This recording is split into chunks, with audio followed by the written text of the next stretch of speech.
Hi, I'm Sam Edith. And I'm Amy Nelson. Welcome to What's Her Story with Sam and Amy. This is a show about the world's most remarkable women, their professional and personal journeys. Together, we'll hear from gold medalists, best-selling authors, and leaders of the world's most iconic brands. Listen every Thursday or join the conversation anytime on Instagram at What's Her Story Podcast. Erika Alexander is an award-winning actress, best known for her roles as Pam Tucker on The Cosby Show and Maxine Shaw on Living Single. She also stars in films like the award-winning Get Out.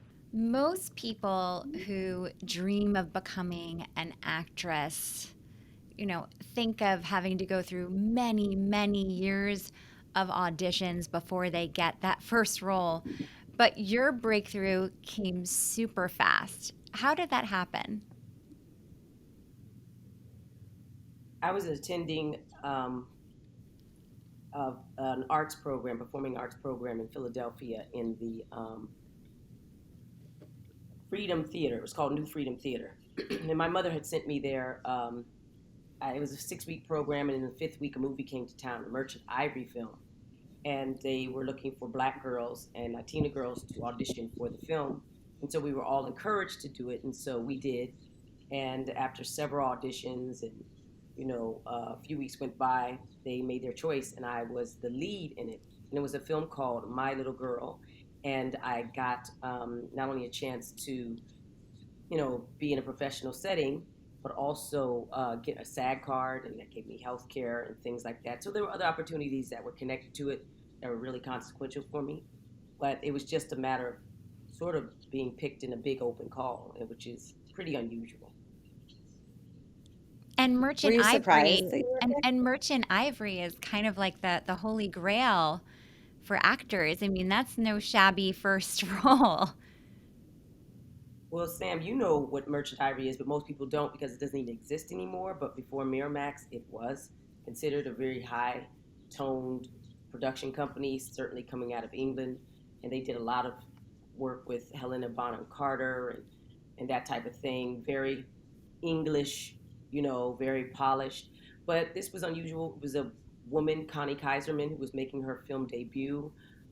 This was her experience. She was a white young woman who went to school in the sort of the higher toned area of Philadelphia, and she did a summer program, and she was very influenced by this young woman she met in it, and I should say a girl, and it was called My Little Girl. And so this was her conversation about her experience, and it was an opportunity for me, but it was her story. Wow. What do you remember most about the first film you ever did? Being chosen at all, being, I guess I remember more being, feeling guilty because I had just joined the program and there were girls who had gone to New Freedom Theater for many years. So it was a summer program that I was in, but it was on the year it had girls going all year round. So if you've ever gone to ballet school or that type of thing, they might have a special summer program. But there are girls who are ballerinas who come all the time. And Janice Roderick was the person I was up against when it came down to it. And everyone kept saying, oh, Janice is going to get it. Janice is going to get it. And I had no film or television or any sort of background with acting that much except for that experience. And then I ended up getting it. And Janice was from Philly and I was from Arizona, so I felt like I was an interloper and I felt really guilty, and I didn't know that would be the case. I didn't think that they picked me. So I remember that, an overwhelming sense of guilt. And then how soon after that did you land on The Cosby Show? Many years went by. It seems like many years. I did. Then it was about after school specials, and there were mini series that were being done. That was the age of the mini series. So I did George Washington 2, Forging of a Nation. I played the slave Oni. It was Martha Washington's slave, who I found out later ran away, and George Washington pursued her his whole time until he died. He was a really lunatic person in that way. And then I did a tour around the world with the Royal Shakespeare Theater. We did the movie in Paris. I'd already done some plays in the public with Joseph Papp. And that's where Camille Cosby saw me. Camille Cosby is the best friend of Gloria Foster. And I was at the Public Theater playing Joseph Papp's last play, The Forbidden City, by Bill Gunn. And apparently, she went home and said to Bill Cosby, her husband, "You've got to see uh, Gloria in this theater piece, this off Broadway show," which Gloria's genius actress. She was the woman who was in The Matrix who said, light skinned woman who said to kind of Keanu Reeves, "Have a cookie, you'll feel right as rain." She was that light skinned woman. She didn't do a lot of film work, but she was fantastic and didn't get her opportunity there. Was an amazing theater actress. Apparently, she said to Bill, "You got to see Gloria and this girl." I was the girl she was talking about. He never saw the play, but I had been auditioning for the Cosby Show for years because it was the only game in town. If you were black, there weren't that many shows for you to be on. If you're black young, there were very few things you could be on. So maybe Roseanne, maybe Cosby Show, a Law and Order. That was it, or an after school special. And so I was brought in. I was called to his house. Could you be to his house in an hour? The casting director met me there, and he created the role of Cousin Pam for me on the spot. But apparently, I was a gift for his wife. That's what I was told. Oh, Wow. dig into that maybe just a little bit more. The, I mean, Well, and it's also it's the question you have to ask, right? Like, how has the legacy of Bill Cosby impacted you to today? I mean, right. So if you were young and you were acting and of color, the only game in town were these big shows, and that was the biggest show on the planet, Cosby Show. So um, no place other to be an ingenue. Obviously, it was a big opportunity for me as an actress, and that's all I was focused on at the time. That and I had dropped out of NYU, and my mother let me pursue acting when I joined the Royal Shakespeare um, Company and do this 9-hour play, The Mahabharata. But when I got on the Cosby Show, that was biggest place you could be.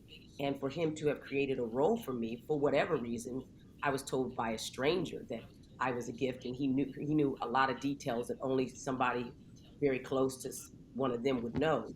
So I knew he knew what he was talking about. I didn't know at the time that it was perhaps through Camille Cosby cajoling him to go to the play, and then maybe as some kind of again, I don't know what their relationship is like. He gave her, he said, "Okay, call this young lady to my house," and then gave me a role. So that's a weird thing. Just happens to be a byproduct of it, but it changed my life because suddenly I was doing film and television. Sorry, film and theater, but I was on the big show in America in the last role that they created for the show. So there you go. Now, Erica, I grew up and I'm about 10 years or almost 10 years older than Amy. I grew up in an era when the Cosby Show was like it, right? Like I would look forward to Thursdays because the Cosby Show was on. And for me, that was such a big part of my childhood. One of the highlights of my childhood was visiting the set and talking to Cockroach, if you remember him. Um, Yeah. I, I, even for me, it's very hard to sort of reconcile what I thought of as such a highlight, a joyous childhood memory, with who Bill Cosby turned out to be. How has that been for you, who was so much more deeply affected by it? Well, it's unfortunate that he wasn't who we all thought he was. There's almost nothing more to say. If you grow up with mhm. somebody and they turn out to be, have very complicated history with women, and that's being kind. Um, and then also, um, the accusations are so profound. What can you Mhm. say? But it's like you wonder who you were working with. Here's what I can say about that. I'm a preacher's daughter, and I have always lived in a world of contradictions because who shows up at church is but sinners and people who are not always what they seem, including pastors and teachers and all sorts of other people. So he's not unlike anybody who's in this human condition who may present a false face And then once it's exposed, everyone's a little destroyed.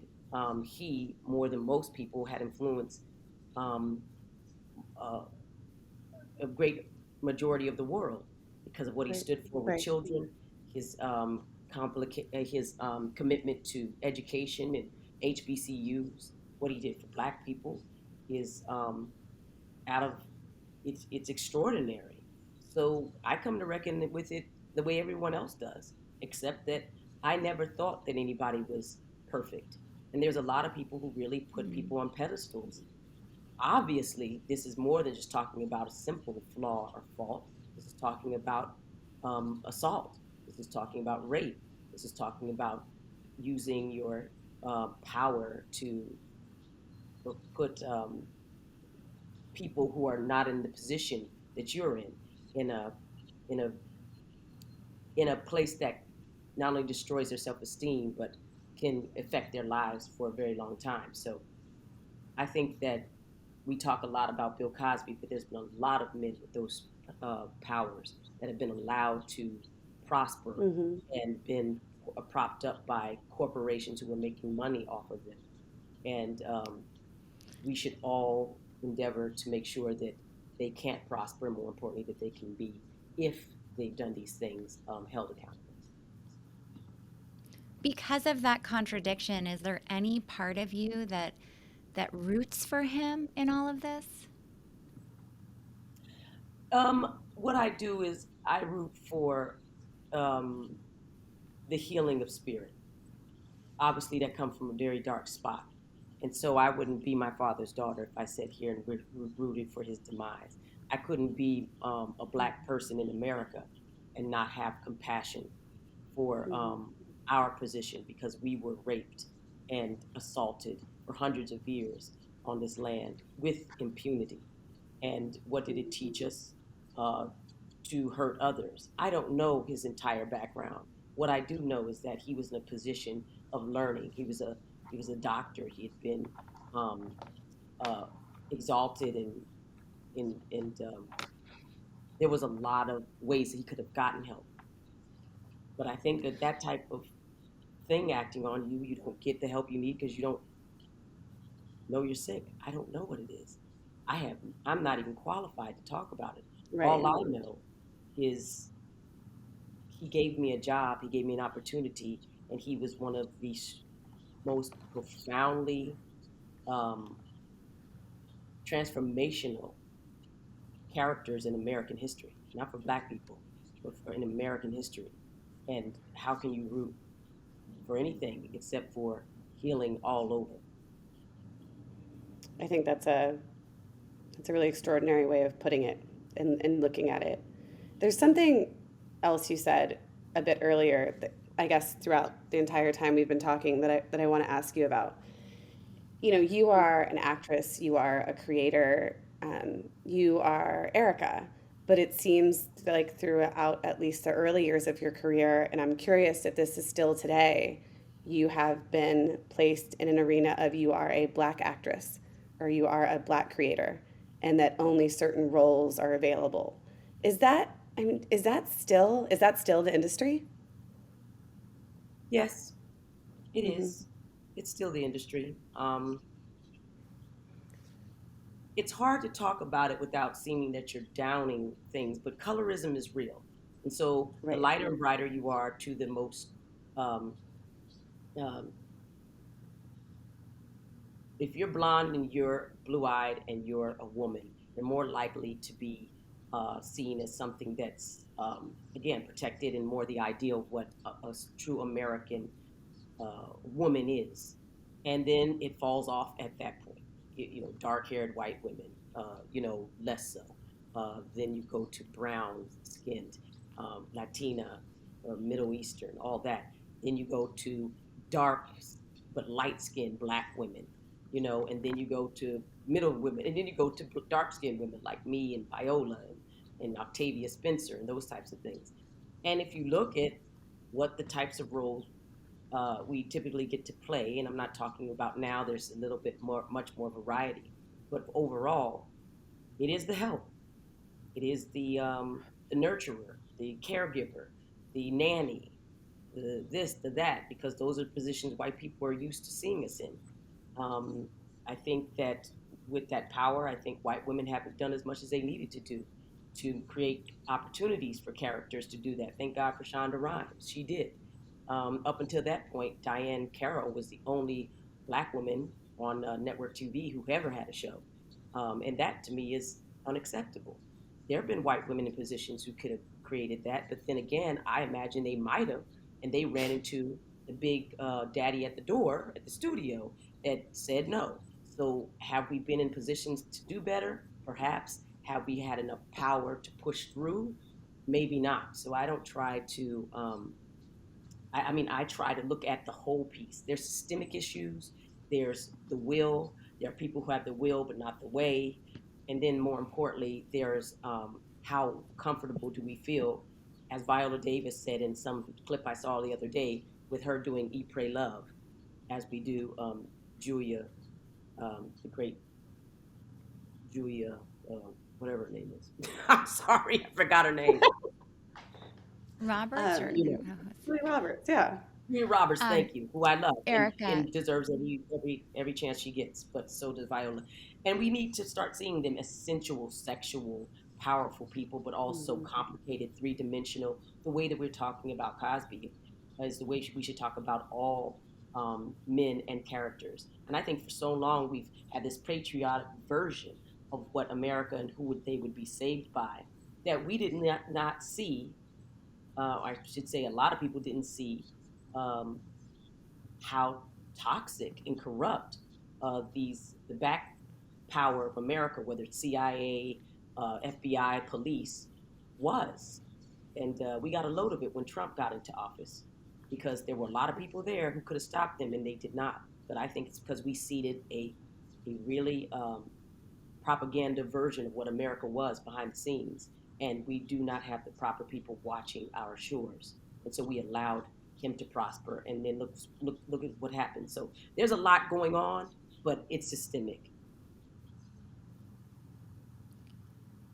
Erica, and it seems optically when you read and you see the data, like the last couple of years have been sort of a racial reckoning in America where there are more quotas and more attention and more interest in diversifying what we see on the screen, whether it's TV or film. Has that not hit Hollywood in reality? Is that more just optics, or do you feel the change? Could you say that again? I'm sorry, please. Can you hear I me? was just saying, it feels like there's been more of a racial reckoning in the last few years where there's been a Pause. much greater effort and amount of attention on diversifying what we see on screen, whether it's TV or film. Mhm. Does it not feel like that when you're in it, when you're seeing what roles are available, when you're actually in the industry? Is that more just optics, or is there a little bit of change? There's definite change, except the optics make it look like there's more change than there is. If you ask the Mhm. people who do the data studies at UCLA, they say everything's expanded. All sorts of opportunities have expanded. There's more channels. There are more, platforms for people to have content. But then they do the data, and the percentage still is almost the same. So I think that people are seeing more, but they're because there's more ways into your consciousness, but it doesn't necessarily mean that it's having impact or it's as much as we think. So I don't want to say that there's not real movement there. There most certainly is, and people see one Black Panther movie and say, "Oh, look, Marvel did a Black Panther movie." And let's give props to the great Jack King Kirby and Stan Lee for creating a Black hero within the Marvel universe, and that's cool. But look at how many other Marvel movies there are with white Mhm. heroes. I mean, Right. that's one, and that took how many years? Like forever. And then people might say, "Well, what about women?" I said, "Well, you got Wonder Woman, you got these types of different things. There's not enough going on for women. There's nothing going on for disabled people. Well, maybe okay, we had Daredevil who's blind, that type of thing.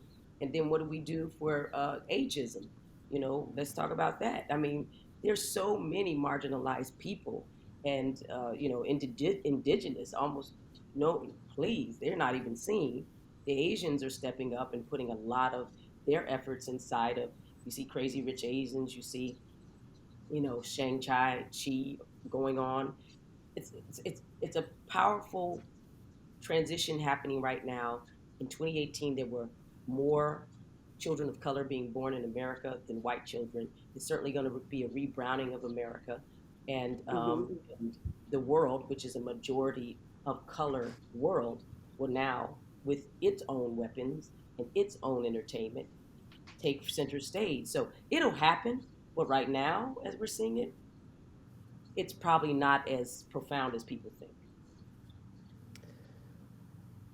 You've mentioned your parents a few times in this conversation, and I am fascinated about your childhood because I actually have never talked to you about it in the years that we've known each other, Erika.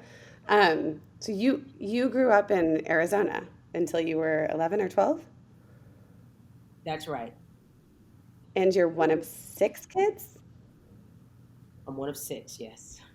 What's your relationship with your family like now? My father has passed away. My mother is still here. She's very much central to how I think. They were both orphans. I'm one of six.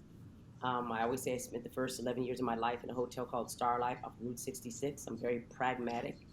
I believe in uh, doing your best right now to help a system that only can change if people care enough to participate. And I think that that's the real difference, is that I don't buy into fairy tales too much because I haven't seen one yet. And all I see is hard work and people making sacrifices, and no matter what they're suffering or enduring, trying to promote unity and or love in some kind of real world way. So I love my mother. If I get any of my imagination or any of the sweetness, if I have any sweetness, it comes from her. From her, she's a very beautiful person and very kind and naive, and yet very wise. People call her like Black Yoda. And my father Mm. was a real firebrand. He was charismatic. He was handsome in a black way, dark skin. He had a gold tooth on his front tooth. That was when it was something that was a prestige and status and not some sort of rapper persona. And he also was, like I said, a man of many parts. He wasn't necessarily what he always showed himself to be to people.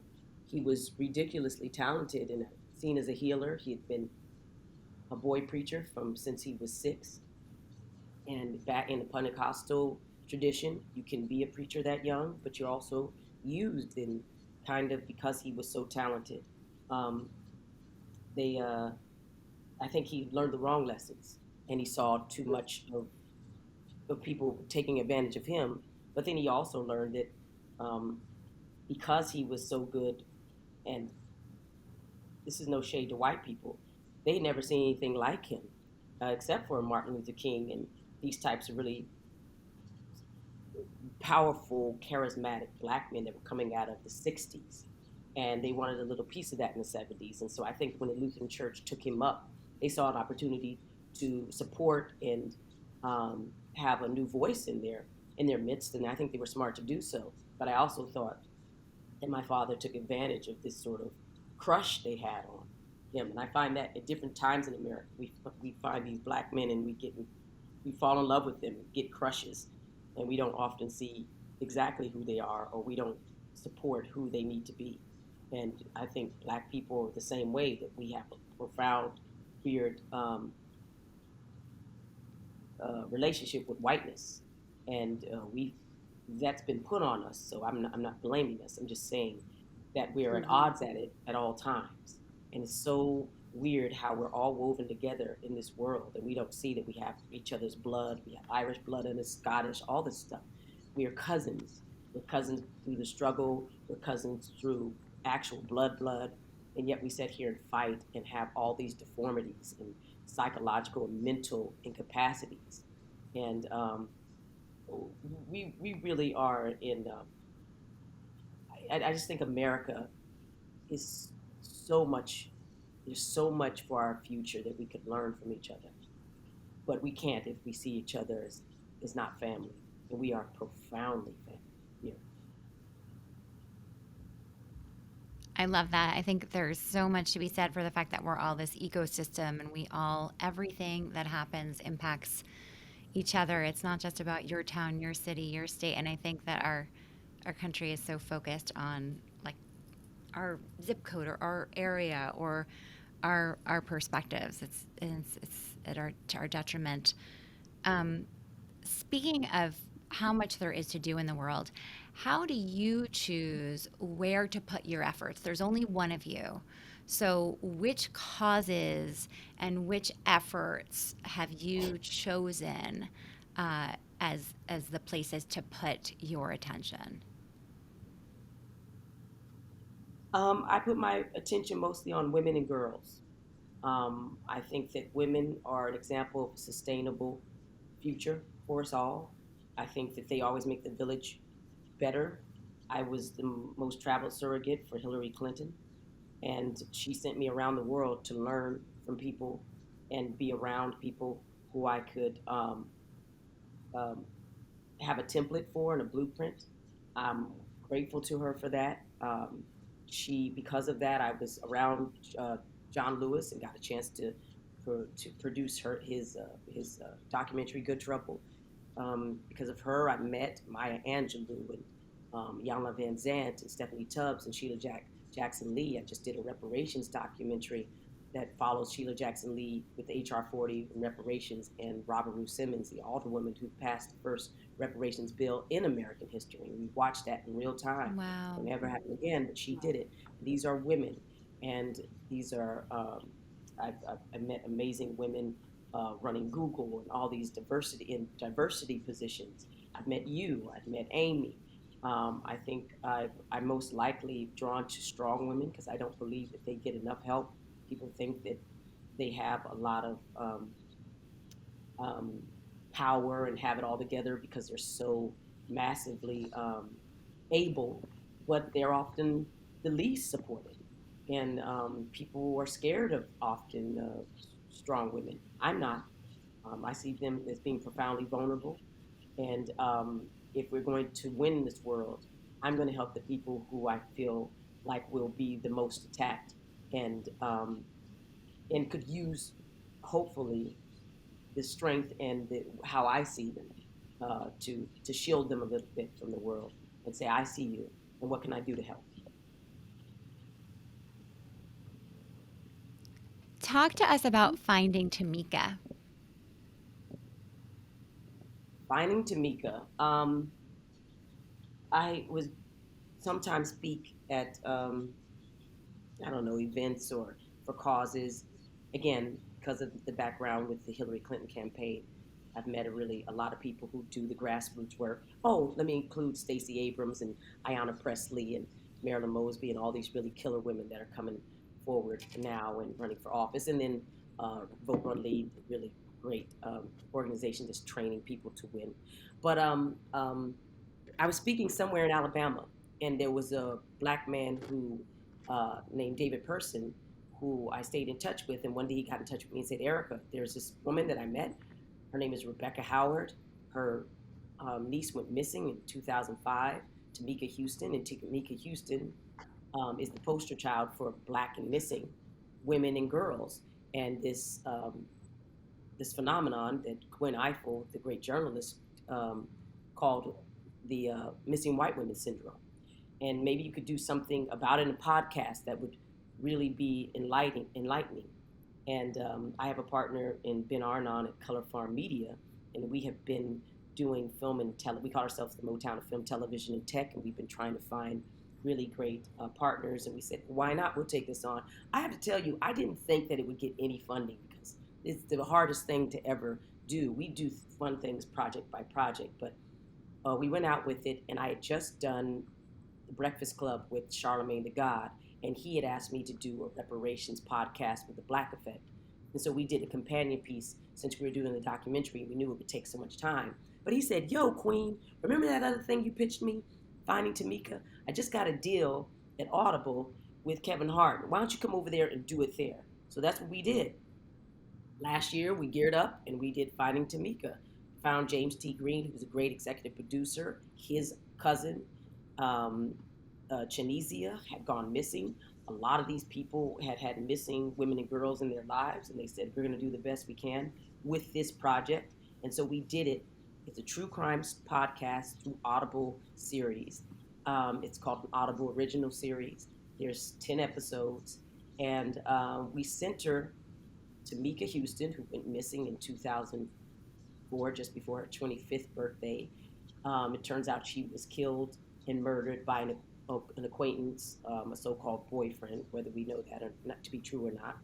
And she kept haunting people in their dreams and talking to psychics, a psychic who would actually help find the police find her all these years. So, with her permission, I asked her if she would allow us to tell her story, and as long as she sort of kept a little distance from me, because I said, I don't know whether I believe in any of that or not, but I know you're talking to people and I hear you through them. So if you let me, you will tell your story as a true crime story, but also as a ghost story, a neo-noir story. They would tell the real three-dimensional version of who this girl was. Why was that important? Because if she's only seen based upon the more salacious facts around her death and demise, she's put again into what I call the cultural ghetto. I wanted her to be an ingenue.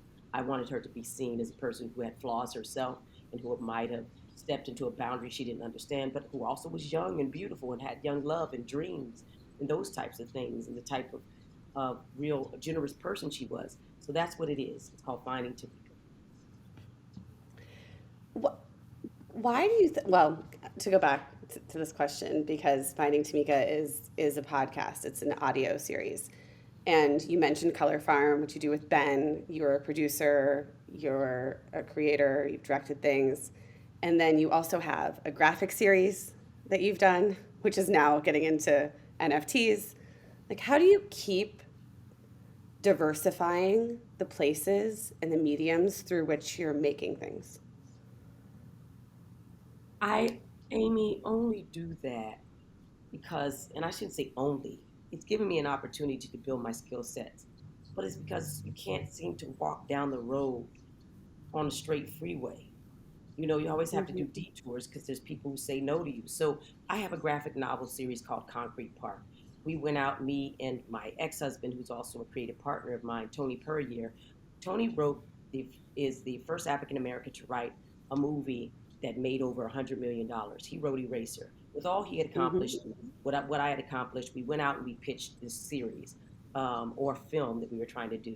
We went a lot of places, and most of the executives, actually all of them, were white, and some of them really took it on seriously and were like, "This is cool," because Tony was very visual.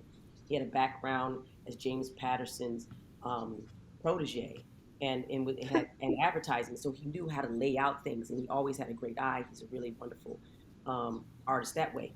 But with all that, could not get out of that. And we had a really fateful meeting with an executive at a studio who was the president of the studio, and we started to pitch our idea, Concrete Park. And he said, "Let me stop you right there." He said, "Black people don't like science fiction because they don't see themselves in the future." We looked at him and we were wondering why. And he tells us about this movie they made. And from one comment from an audience member when they did the focus test, there was a young man in the audience who kept looking at the screen after it was over and stayed there. And they said, "Do you have any questions, sir?" And he said, "Yeah, I just want to know how that nigga get to Mars." Now, this is a story that's being told to us by the president of a studio. And, well, Tony stops him. He says, "Well, let me tell you something about Black people." He says, "For Black people, the past is painful, the present precarious, but the future is free. We always live in the future." He said, "You got your whole American future from Black people." He said, "We're the aliens that you took from across the ocean to rock your world to make your planets twirl. And that's why you have rock and roll and blues and rap and R&B and all these things." And by the way, he says, "You may not know this, but two of the biggest science fiction writers in the world are Samuel Delany and Octavia Butler. And if you haven't been paying attention, um, Will Smith is the #1 science fiction star in the world. At the time he'd done Independence Day, Men in Black, all that. And this dude, just no one had ever interrupted his diatribe or his rant or his there's nothing else to say. It's kind of a mental sort of illness to see what's not in front of you. So needless to say, he wasn't going to be funding our thing or take it on. And we were walking out of this feeling a little, more than a little down because we'd waited so long and we'd gone everywhere. And Tony said, oh, fuck it, I'll draw it. And he taught himself after 50 how to draw and illustrate comics. Then he sends a couple of those panels to Dark Horse. Dark Horse, Mike Richardson is known for outliers. They do Hellboy, Sin City, 300. He took one look at it and said, I'd like to publish this. I think this could be a great comic. So then by the end of the year, we were Dark Horse published comic. We were a Best American comic. And in 2015, at the time, Forbes then said we were one of the best graphic novels in America. But were we trying to be comic book creators? No, we were just trying to be filmmakers. But we became comic book makers. I became a podcast creator and an Audible original, blah, blah, blah, to make something about a story that they probably wouldn't tell on film and television. I became a director to tell the reparations story because I thought it was important and I knew the players. So that's what I'm doing. It's building out a resume of skills, but it really would be nice if I could just act like this. This is all I can do. But this is me doing what. But then you look at Harriet Tubman, who went back 600 times, and I said, this is nothing compared to what John Brown, Harriet Tubman, and these types of people had to do in order to free America and have a conversation about race, but also to have some kind of legacy of their own. So I'm proud of what I can contribute. So you mentioned Tony, so I wanted to ask about him. I read somewhere that you married the second man you ever dated, and you were married for 20 years. What has it been like since the divorce? He's your creative partner. Like, what's your relationship like? Well, I'm really impressed, I got to say, Sam and Amy, with your research. I should have been ready. I should have known. We find the obscure articles. You better just power down and be serious. No, yeah, he was the second man I ever dated. Again, I'm a preacher's daughter. I didn't go out much. I've been working in film and television since I was 14. I didn't hang out at bars. I dropped out of college to go on that tour with the Royal Shakespeare. So all the places I might have met people, I didn't. And then I was working in 26 shows a year with Living Single. That's a play a week. You don't get out. And I met him. I forget where. Somebody gave me my manager calls me and said that an artist wanted to paint me. That's all you have to say to an actress. Of course, I want to meet this artist. So they set up a dinner at a restaurant in Venice, and he insulted me in some way. And I remember going, "How dare he? How dare he insult me?" He said something. It was just sort of dismissive, and I didn't know. I was pretty vulnerable about maybe how I came off, and but I still wanted to let him paint me. So I showed up for the photography, and he took some pictures. And the whole time he's just yapping his butt off and talking a mile a minute. And I go, this person knows more than anybody I've ever met. I've never seen anything like this before. And he's talking about Motown, he's talking about plants, he's talking about this, he's talking about that, he's talking about how the world, internet is going to show up, and he's got all these computers on his floor and boxes that he's bought with all his eraser money. And he says, I don't know what's going to happen, Erika, but content will be king. And he was right. At the time, there was dial-up and all this stuff, and no one knew what the web was. And I kept telling people I was dating somebody who was on the World Wide Web, and people were like, what are you talking about? But I thought he was the future, not just for me, but in his mind and out of his mouth. I was so enamored with what he knew. And at the time, I think, because I hadn't gone to college, that sort of pulled me in. I had insecurities about my own knowledge and about my own grasp of what the world was. Um, I think that was a lot of the attraction. And plus, Tony's very charismatic, and I like charismatic, strong men. And I met his mother, and she was a strong woman. She had married a black man and had been disowned by her own family. And Dorothy was a white woman that you did not trifle with. She had established in New York Queen's Library, the Langston Hughes collection. She was a race woman in her own way. She was an abolitionist, and I thought, wow, that's a version of a type of woman that I hadn't seen, except for people like Hillary Clinton. And I'd seen them in the black and in brown, but I really just thought, I'd like to be her. So I fell in love with his wife, with his mother and his father. And his father was a World II veteran and classy, and had been a Pullman porter, and had, done munitions and equipment in World War II. And he had a story to tell, but he was also a pioneering salesman. I wrote a script that went viral online, Mad Men script called Uptown Saturday Night, and it was talking about his life, Leon Early, or Leon Puryear. He was an adopted person too, and so there was a lot of things that mapped on. I got married to Tony, and then I realized we just didn't get along. Right now, we're great friends, but we didn't get along. We weren't necessarily a match there. And so I stayed 20 years. It took me 20 years to figure that out because I'm I mean, what loyal. happens after 20 years that you're finally like, you know what, this is the day I'm just gonna break this thing up? I mean, you'd already survived it so long. What made you decide to end it? Because I didn't want to survive it anymore. I wanted to thrive at something that I thought was more in line with who I was supposed to be. And we were both miserable and we knew it. At that point, you're not even being intimate the way you need to be. So, how can you really say that you have a partnership? You can be friends and you want the best for each other. And some of the wanting the best for each other is admitting that's not necessarily a match in that way. I had also started to listen to different versions of what love could be. Listen to Alain de Botton, who's talking about romanticism and how we've sort of locked into that as opposed to really realizing what partnership and relationships are. I had to relearn that this whole thing we were seeing on TV was a bunch of bull crap.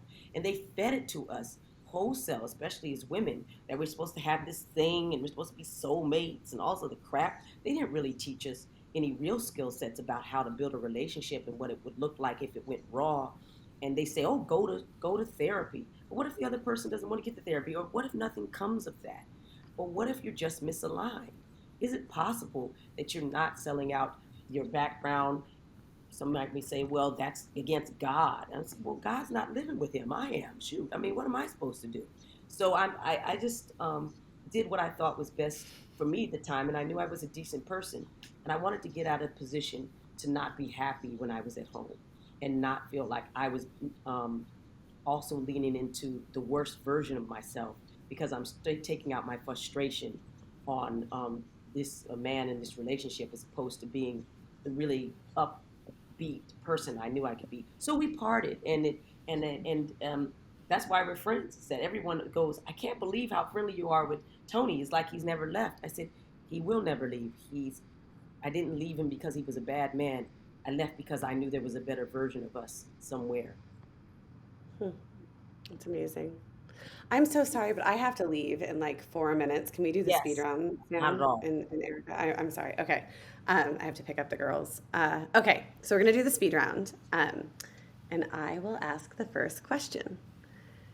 Erica, who leaves you starstruck? I love politicians. I love people who are grassroots organizers. I'm starstruck by Stacey Abrams.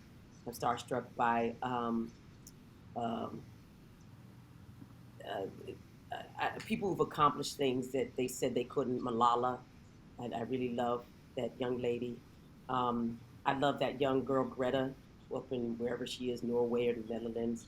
I feel like she's Greta like one of the Thunberg. Hmm. yes, she's like the one of the four horsemen telling us of our doom. No one said it wouldn't look like her, but she's doing us a great service, and I really appreciate her. I of course would be starstruck if I could be by Harriet Tubman, Shirley Chisholm, those people. I was starstruck, definitely by Hillary Clinton. But as I came to know her and saw the work that she did and the sacrifice she had made, um, it grounded me and made me realize just how human people are. And they can create wicked witches out of all of us. But we have to find a way to communicate the goodness and the humanity in us all. Amazing. What book are you reading right now? I'm reading Cormac McCarthy's the it's something about a child, something child, whatever. But a Cormac McCarthy book. I really love him, and I think he's a fantastic writer. I love Cormac McCarthy. Um, okay, what is your nighttime routine?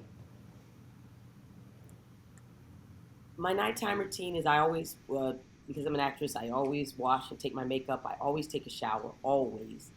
I feel like water is healing. I want to wash the day off, and it makes me feel fresh in my nest. Um, I try to I try to not put something on the internet or the platform that's negative, but that's been a very hard situation to do because a lot of the stuff I do at night has to do with scrolling through Instagram, and it's constant assault on blackness and all the things and news gathering. But I think I just try to get to sleep at a decent hour because I do a lot of thinking and writing at that time. So my nighttime routine is pretty random and not consistent. Sam's going to ask the last question, but I'm going to run to get the girls. But stay on with Sam and Lou. And thank you so Take care, much, Amy. Sorry Erica. about Oh, the Amy, mess let's up. take one No, picture. Erica, can you put your screen on for Okay, 1 second?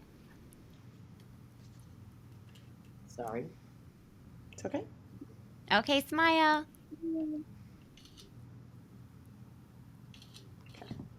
Okay, thanks, Amy. Okay, I'm leaving. I'll leave this on though so that it uploads. Okay, and Erica, you can turn your camera off again just in case. Okay. Okay, Erica, what is your favorite way to spend a day off? My favorite way, my favorite thing to do is look through my stuff. I don't know, that sounds crazy, but I like to rummage through and look through the books or the papers on the floor. I see ideas written down that I might not have gotten to. I see suggestions that people might have given me. I just like to be like some sort of free range child, but like I'm a free range human and just do whatever I want without any conversation about time or any. It feels a little reckless, but that's what I like. I like to rummage through my stuff. I love it. We had a guest the other day who said she loves to putz around and her house, and I've like never said those words, but I was like, I think I like that too. And it sounds like you just said that in a different way as I well. think I just said the same thing, and it's Yeah, a you real. did. Okay, so Lou Burns is our secret weapon. Lou has been listening to this episode, and he always asks the final and usually the best question. No pressure, Lou. Okay. I don't feel bad about asking this at all. Can you turn your camera back on? Yeah. I really like looking at you. Um, I grew up. Oh my! I feel so excited right now. Oh, Lou, thank I you. grew up laughing with you on my TV, and I never imagined this at all. Living single was because I didn't have cable, so that Yeah, type of program was like what we waited for. real. Oh my goodness. And I Thank and I you, just Lou. I got through appreciate watching you're welcome. You're it. very welcome. I That was a message in the bottle um for you, by the way. Living single, the rate that keeps oh going on and syndication. Great part is that new generations find it. So there's nothing more thrilling that you could say to me than to say that it matters to you. Because at the time, we were doing a gig that we didn't even know whether it would last more than 1 or 2 seasons. So it's good that it, again, that's that's legacy. Television delivers images like messages in a bottle. yes. Yes. Wow. See, and that's another thing. I'm just blown away at your perspective. it is powerful. And I was like, as I'm sitting here, and then you turn your camera off, I was like, damn. Me But then, too. I like I but know seeing I'm you too, spoiling. Erica. I feel like it's we yeah, yeah. and Like, I'm listening to you, and I'm listening to you, and I'm like, they need to put you on like The View, those type of shows where people Totally. are talking about things. You have a perspective Yes. that's just like enriched and like full, and the dynamic is thank massive, and it's not in a bottle, or in a you. sorry, in a box, Yeah. Thank you. oh I'll tell man, you a quick the story way about you Whoopi Goldberg, who I saw last week. I had not seen Whoopi Goldberg in since we did Long Walk Home, which was a movie with Sissy Spacek about the Montgomery busing in Alabama. And I was filming the Wu Tang Clan, Wu Tang, shout out to them. And we were in New Jersey, and we were filming near her. And the woman's house that was owned that we were filming in said, "I'm going to bring my friend over," and it was Whoopi Goldberg. I said, "Whoopi, I haven't seen you since then." It was like weird because I was like 20, 19, 20 when I did that film. Octavia Spencer was one of the PAs. We all played together in the parking lot in Alabama. This is how long ago it was. Crazy. Yes, because she's from Montgomery, Alabama. And I said to her, I said, "Do you see what your effect on me and my DNA?" I said, "The Max braids, that's because I just worked with her. That's Whoopi Goldberg." I said, "Felicia Rashad, I had just worked with her. I was playing a lawyer. I kind of was doing my best Felicia Rashad, but in my own funky way. And the DNA, Cecily Tyson, I had just worked or met her actually, and she told me, "Don't you ever let anybody tell you what to do with your hair." And so I had the strength to do these things and move forward, but they were all imprinting on me. And I said, "I hope you know how grateful I am." And I got a chance to say thank you. So thanks for mentioning The View. You're welcome. Thank you for sharing that story with us. Um, but I don't want to hold you too long because Sure. I can. um, what dawned on me is I heard something about the movie The Matrix, that Neo was originally was supposed to be played by like Will Smith, and I think about like how that movie did so well and it went so long, and I think about like, did Will Smith like regret like not taking that role or not auditioning for that role, and things like American Idol and like Ryan Seacrest, and he had like that guy who was with him. Nobody even remembers his name. I don't, right? Because he didn't think it would go so long. Has there ever been a role that you turned down that you wish you didn't? Oh, Lou, I wish that that were the case. I'm talking to Sam and Amy about the difficulty in getting roles. So there wasn't a plethora of roles ever being offered to me. There were roles that I had gotten that they unfortunately decided I was too dark and they cast lighter than me.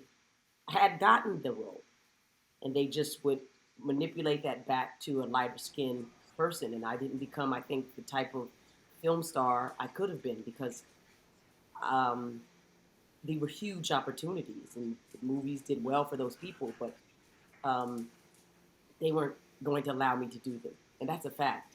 And if I mentioned who those people were, people would say I was being down on them or trying to call them out. I'm not. I know the actress is no fault of theirs.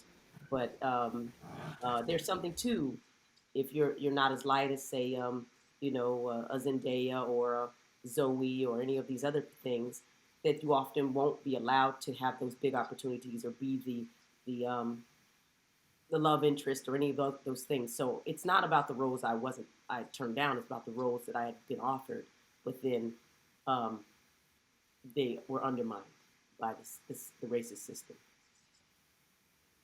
Wow, what a Mic drop. man. Amazing. For Wow. real. Wait. Before I let you go, I saw the Wu Tang, and I never saw you play a role like that before. I never saw you play a role like that, and I loved it, and I loved the role that you played in RZA's life on the show. Like you are his secret weapon. You know. Thank you. Thank you, Here's the thing thank you. about RZA, who I call Bobby. I said, he said, Erica, he said, "Erica, in order to, have you get that role of Linda, Linda Diggs. I had to ask all my brothers and sisters, if it was cool. He has 11 brothers and sisters. Sheesh. Yeah. I was like, for real? That's a But committee. I worked, The board. I was honored because I said, you mean 11 children approved and said, she can play our mother? So I said, I'll do my best. And then again, I asked Miss Linda, I said, Miss Linda, your children want to see you. I don't know what it is they already see in me. So just let me get out of the way and I'll do my best, to show up for you because they miss you. And that's what I did. Yeah. And you did it well. Thank you. Wow. It's fun to be on the Wu-Tang Clan. I was over there playing around. Mari Van Peebles is doing his thing. We're doing all sorts of themed episodes on season 3, so you got to check that out. And then also I'm on Run the World, which is on Stars, playing the great Barb Ballard, which was co-created by Yvette Lee Bowser, who did Living Single. So all some of the things you're talking about, Lou, that you think are taken away from you, they're given to you tenfold, pressed down, and pushed, falling over, as they say. The biblical version, in my life, with friendships with Sam and Amy, all the opportunities that have come to me as a woman to learn and be in conversation with these giants and titans that are making the new way, that's huge. And meeting you, it's a big deal. I've been overwhelmed and swamped by kindness and good people. So that's what I got. I may not have gotten the role, but I got opportunities that no one will ever get. And I'm grateful for it. You made me cry. Oh my gosh, Erika, Thank this you, God. has been so awesome. you, I wish we God. had like a 3-part series with you. You are in my top 5 favorite guests ever, ever, ever. And I know that I've never seen Lou this starstruck from any of our guests. And he gets starstruck from a lot of people, but not like this. So it's really cool. Yeah. I love you, Lou. You should stay in touch. And, Love you whatever more. help I can be, I'll do my And best. Erika, if you knew Lou's story, you would be more in love with him than ever, because one day we're going to have Lou as the subject of our podcast, because his story is quite incredible. And but the thing about Lou's story is that it's still so early. He's a baby and he has so many more chapters to write. So there's no rush to tell his story because he is like so much younger than us. He's like 30. Yeah, no doubt. My mom is coming to town on Wednesday, and I'm gonna tell her about this, and she's gonna go crazy. Oh, wait till she hears the episode. Yeah. Where are you, by the way, Lou? Where are you? I'm in Burbank. Oh, okay. LA. Because if you're in New York, I'd say to come see the reparations documentary, and I'd be able to meet her. But we're going to be doing a big reparations screening on Juneteenth. On Juneteenth, there'll be the Big Payback will play at the Apollo, and 620 guests can come for free. And where Ben & Jerry's is doing a special ice cream for us on that day and that type of thing. And so we're excited about that. But one day I'll meet your mother. I'll be back in LA at some point. Perhaps. Okay, next time you're in LA for an event, we have to keep Lou in mind. And of course, I will be there to cheer you on too. I might be the world's biggest Erika Alexander fan. I really like her. She's seriously awesome. I mean, I just, I find her energy and her purpose, her sense of purpose is very unusual. And you don't see that in a lot of people. And I think when you meet her or you listen to her, you're like, of course she's successful. Because she's a badass. I would always bet on Erika. That is a good way to put it. I would always bet on Erika. She is incredibly direct and authentic. And it's clear that she's had that sense of purpose that you talk about since she was really young. And that she's just gone at the thing. And it's really interesting to hear her talk about how she has worked not only in TV, but in theater, but in film, and then graphic novels, podcasts, activism, right? Gone into all of these different arenas. And you know what was, I thought one thing that was like super honest and very, it made me appreciate her even more. She was like, I love to act. I wish I could just act all the time. But because there's not enough roles written for me or created for people who look like me, I've had to become a writer. I've had to become a producer, an activist. I thought that was striking. I think the one thing I would add to everything Erika said to us, which was incredible, is that she's also really, really fun in real life. Like, she is the most fun. And To me, I think that's really interesting because sometimes the people who are brilliant at their craft and work so hard are not that, but Erika is that. Well, when she came to our Alaska Airlines event, like, she was the life of the party. She really was. She was a huge personality. She made everyone feel comfortable. She was warm and friendly to everyone. And you don't often see that, especially with someone who's had such great success like she has. Agreed.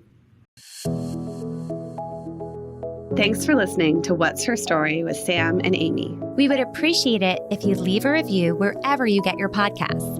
And of course, connect with us on social media at What's Her Story Podcast. What's Her Story with Sam and Amy is powered by my company, The Riveter, at theriveter.co, and Sam's company, Park Place Payments, at parkplacepayments.com. Thanks to our producer, Stacey Para, and our male perspective, Lou Burns.